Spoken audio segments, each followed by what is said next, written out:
राधे राधे। राधा रानी की कृपा आप सब पर बनी रहे। जय माता दी। आज हम माघ मास की गुप्त नवरात्रि की कथा सुनेंगे। तो चलिए हम गुप्त नवरात्रि की व्रत कथा शुरू करते हैं। गुप्त नवरात्रि में 10 महाविद्याओं की पूजा की जाती है। माँ काली, तारा देवी, त्रिपुर सुंदरी, भुवनेश्वरी, माता छिन्नमस्ता, त्रिपुर भैरवी, माँ धूमावती, माता बगलामुखी, मातंगी और माँ कमला देवी की पूजा की जाती है। गुप्त नवरात्रि की पौराणिक कथा। इस कथा के अनुसार एक समय ऋषि श्रृंगी भक्तजनों को दर्शन दे रहे थे। अचानक भीड़ से एक स्त्री निकल कर आई और करबद्ध होकर ऋषि श्रृंगी से बोली कि मेरे पति दुर्व्यसनों से सदा घिरे रहते हैं, जिस कारण मैं कोई पूजा पाठ नहीं कर पाती,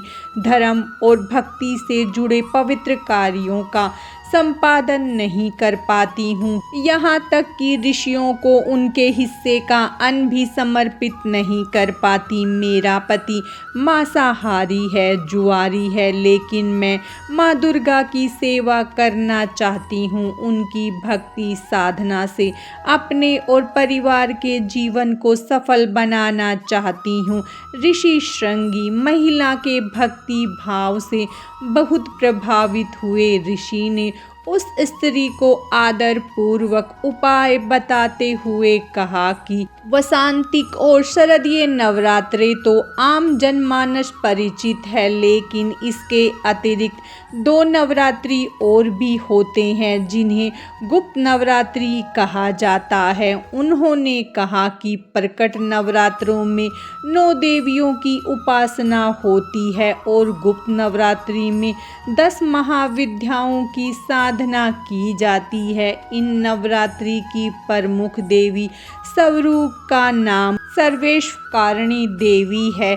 यदि इन गुप्त नवरात्रि में कोई भी भक्त माता दुर्गा की पूजा साधना करता है तो माँ उनके जीवन को सफल कर देती है। ऋषि श्रृंगी ने आगे कहा कि लोभी, कामी, वैष्णी, मांसाहारी तथा पूजा पाठ न कर सकने वाला भी यदि गुप्त नवरात्रि में माता की पूजा करता है तो उसे जीवन में कुछ और करने की आवश्यकता ही नहीं रहती है। उस स्त्री ने ऋषि श्रृंगी के वचनों पर पूर्ण श्रद्धा करते हुए गुप्त नवरात्रि की पूजा पूरे विधि विधान और मन से की।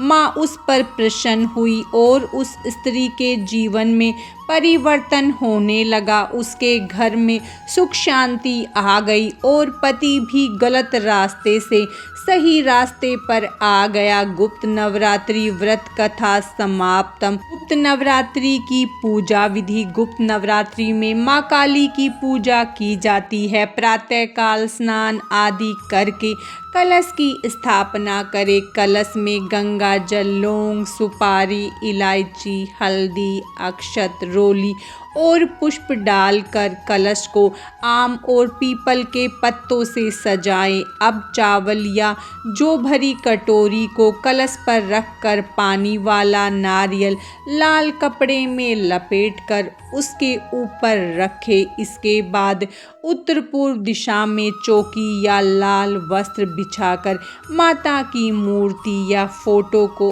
स्थापित करें। इसके बाद गणेश जी को भी विराजमान करें। इसके बाद जौ को बोए। उसके बाद अखंड ज्योति जलाएं और पूरे 9 दिन उसे जला रहने दे। ध्यान रखें कि माँ काली को श्रृंगार का सामान लाल चुन्नी अर्पित करने से वे बहुत प्रसन्न होती हैं। इसके बाद स्वयं आसन पर बैठकर दुर्गा सप्तशती का पाठ करें और इस मंत्र का 108 बार जाप करें। ओम ह्रीम क्लीम चामुंडाय विच्च। पूरे 9 दिन श्रद्धा भाव से सुबह शाम इसी तरह पूजन करें। आपकी मनोकामना अवश्य पूर्ण होगी। पूजा के आखिर में अपनी गलतियों के लिए माता रानी से क्षमा याचना करें। आज की इस वीडियो में बस इतना ही। माता रानी की कृपा आप सब पर सदा बनी रहे। राधे राधे।